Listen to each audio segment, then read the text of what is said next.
Assalamualaikum warahmatullahi wabarakatuh. My name is Arif bin Adnan from class 2B, and today I'm going to present to you a unit from business communication that is entertaining guests by me.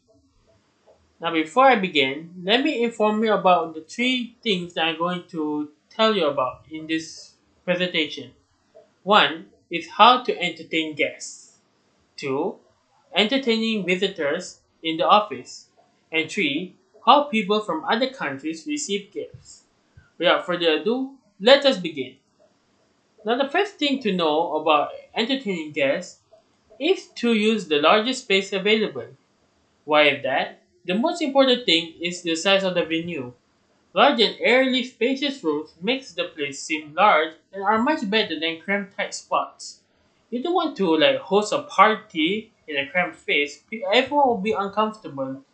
And another thing to add is that opening the curtains and the windows, if the weather permits, is another way of setting the right atmosphere. Second of all is to provide food and drinks. Be sure to ask your guests if they have any dietary restrictions or allergies, which when issuing invitations to the event, and adjust or add to your menu accordingly. It is best to choose the basic foods and then tweak them according to your guest's taste and dietary restrictions. Now, the third thing that you need to take notice of is to introduce your friends to each other. If a crowd is large, like for example, a large Christmas party, you should provide name tags for every guest in the area. But if it's a small group, then you just have to introduce each of them to each of the others. You also need to mingle, that is, introduce those who you think will get on with each other, and ensure that anybody who looks lonely is chatting to someone soon. And lastly, is to talk to everyone. That's simple. That is, thank your guests when they arrive and take their coats to the appreciable. If they have to go through cold weather to reach the party, at least help them with their coats or something. And also pay a few minutes of personal attention to each and every guest. If there are too many people, then talk to groups so that they feel included and happy. And with that, we have finished with part 1 of my presentation. Now let's move on to part 2. That is, how to entertain visitors in the office. There are several key points that you need to take notice of. That is, 1. To project professionalism. Remember that you are the company's most important asset. As a receptionist, you are also charged with giving visitors their first taste of the office culture. By projecting a professional, capable demeanor, you imply that guests' experience with the business as a whole will follow suit. Second of all is to greet all visitors loud and clear. While it seems self-evident, you will see that plenty of front desk workers mumble their salutations to their guests.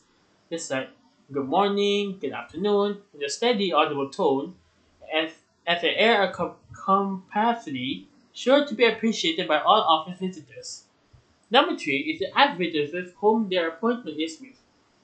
As if you assume a guest is there to see the wrong person, it suggests inefficiency, something no one in your business wants that person to feel going into a professional exchange with your company. Number 4 is to keep visitors informed. After you notify a colleague that the visitor has arrived, let the visitor know you've done that. For example, when a visitor already, if the colleague already knew that their friend is here or their guest, you should say to the guest, to the visitor, like, Mr. Fox will be with you shortly. They will know that they have been noticed. Number 5 is to know the lay of the land. Why it means that, as the person sitting behind the front desk, you'll be the one who'll be asked where the restroom is, where supplies are located, and a myriad of other basic questions regarding the office. Be sure you're able to easily give directions to basic parts of the office, like the laboratory, a drinking fountain, a copy and fax machines, and a supply closet, and etc. And last but not least, keep your cool. Why is it that? As a person in charge of handling those who come in and out in the office, it's likely that you'll be thrown into the occasional stressful situations. But all you have to do is to remain calm throughout any situation. because it is key in providing top-notch assistance. Asking people to hold on while you find the answer to different questions or tackle a high priority task is perfectly acceptable. Remember that you get to regulate the order and manner in which things get done in the front office. By governing the situation, you'll be sure not to let it rule you. Now we move on to the final part of the entire presentation. That is how people from other countries receive gifts. However, this will only focus on three countries that are Japan, Korea, and Taiwan. Let's start with Japan. In Japan, if you receive a gift, take it with both hands and open it later in private. If you give a gift, such as something from your country, it must be wrapped beautifully. In Korea, it is good manner to refuse a gift at first, but people have to be persuaded to accept one. And third, Taiwan is like Japan but a bit more strict. Like it's the same that you had to give your gift with both hands. But in Taiwan, do not give clocks, towels, knives, letter opener, scissors, or white, blue, or black items. If someone gives you a gift, open it later in private. And with that, I am done with my presentation for today.